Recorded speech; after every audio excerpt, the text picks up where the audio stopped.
वाढदिवसानिमित्त शरद पवारांच्या घरी स्नेहभोजनाचा कार्यक्रम। स्नेहभोजनाच्या कार्यक्रमाच्या निमित्तानं दिल्लीत अजित पवार आणि शरद पवारांची भेट। पुण्यातील मुंढवा जमीन गैरव्यवहार प्रकरणी एफआयआर मध्ये पार्थ पवारांचं नाव का नाही? मुंबई उच्च न्यायालयाची राज्य सरकारला विचारणा। आमचा तपास सुरू, पुणे पोलिसांनी मांडली भूमिका। पुण्यातील मुंढवा जमीन गैरव्यवहार प्रकरणात कुणालाही सोडणार नाही, कोर्टात योग्य उत्तर सादर करू, मुख्यमंत्री फडणवीसांची प्रतिक्रिया। पुण्यातील भोसरी जमीन गैरव्यवहार प्रकरणात एकनाथ खडसेंना हायकोर्टाची चपराक। खडसे, त्यांची पत्नी आणि जावयाविरोधात आरोप निश्चित करा, हायकोर्टाचे आदेश।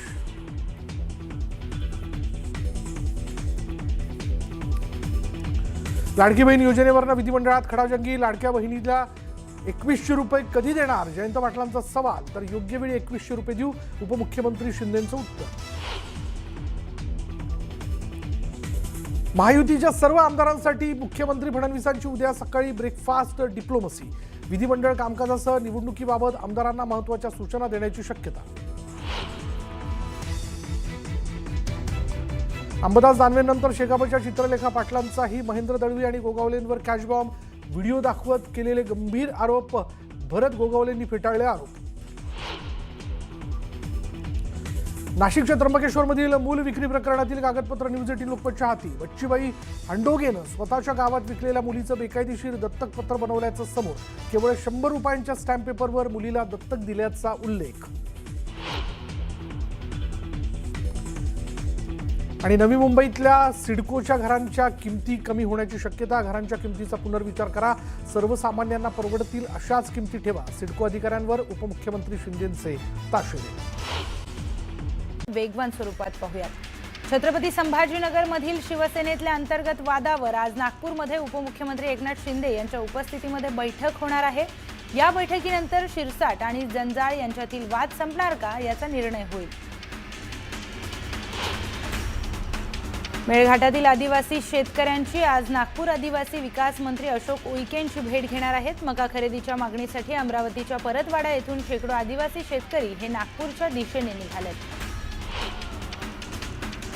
राष्ट्रवादी काँग्रेस पक्षाने आगामी पुणे महानगरपालिका निवडणुकीची जोरदार तयारी सुरू केली आहे। लवकरच पुणे शहराचा जाहीरनामा प्रकाशित केला जाईल।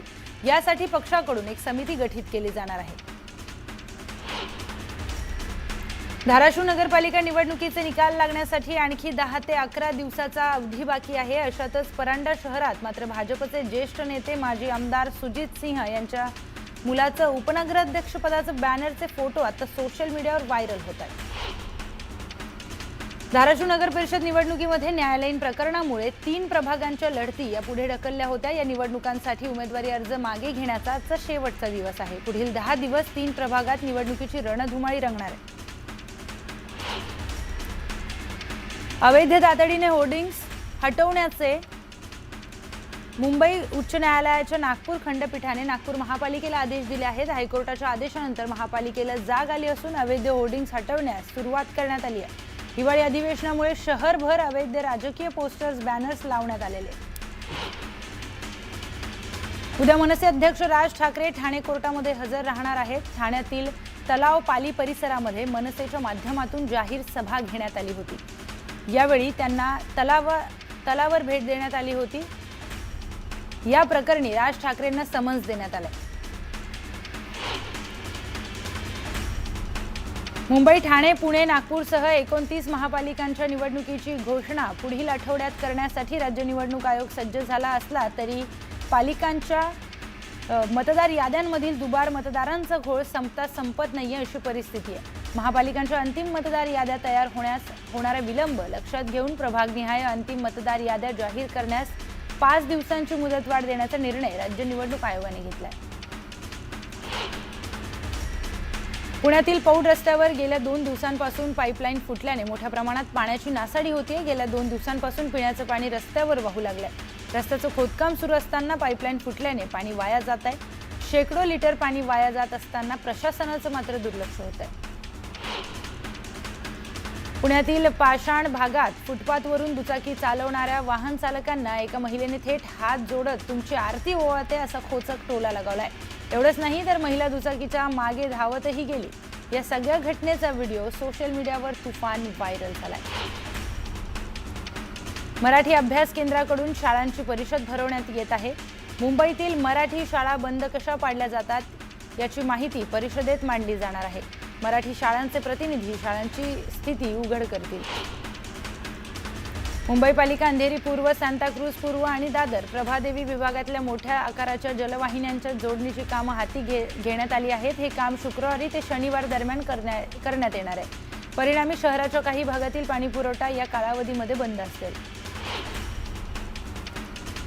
गेल्या तब्बल 2 दशकांहून केवळ चर्चा सुरू असलेल्या गारगाई धरणासाठी मुंबई महापालिकेने निविदा मागवल्या आहेत। मुंबईच्या वाढत्या लोकसंख्येसाठी पाण्याची मागणी पूर्ण करण्याकरिता वाडा तालुक्यातील ओगदे गावाजवळ गागराई धरण बांधण्यासाठी प्रशासनाने निविदा मागवल्यात। या धरणाच्या बांधकामासाठी सुमारे 3000 कोटी रुपये खर्च अंदाजित आहे।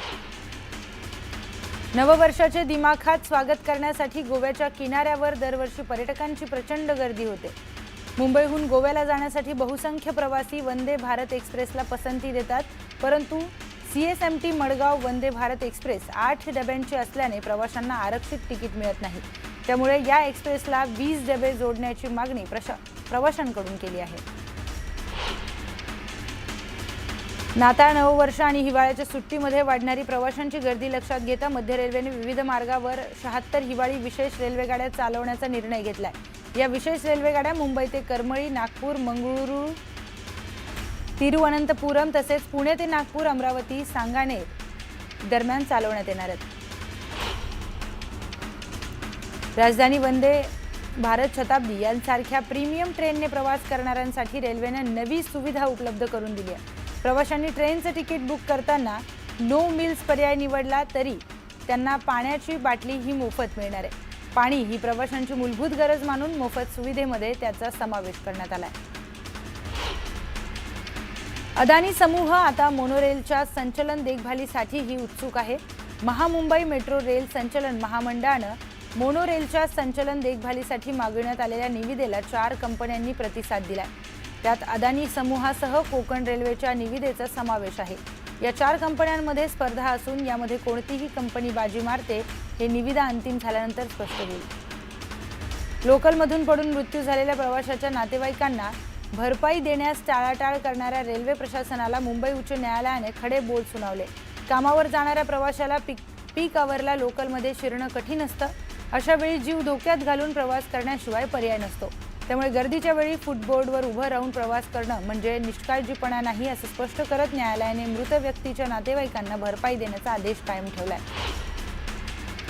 नवी मुंबई विमानतळाच्या पूर्व प्रवेशद्वाराला जोडल्या जाणाऱ्या ईस्टर्न एंट्री इंटरचेंज प्रकल्पाचे काम युद्ध पातळीवर सुरू असून 6 महिन्यांमध्ये हा मार्ग वाहतुकीसाठी खुला होणार आहे।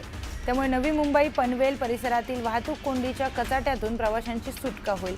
सायन पनवेल महामार्ग, मुंबई गोवा महामार्ग, पाम बीच तसेच अटल सेतूवरून येणाऱ्या मार्गांना हा इंटरचेंज प्रकल्प जोडला गेलाय।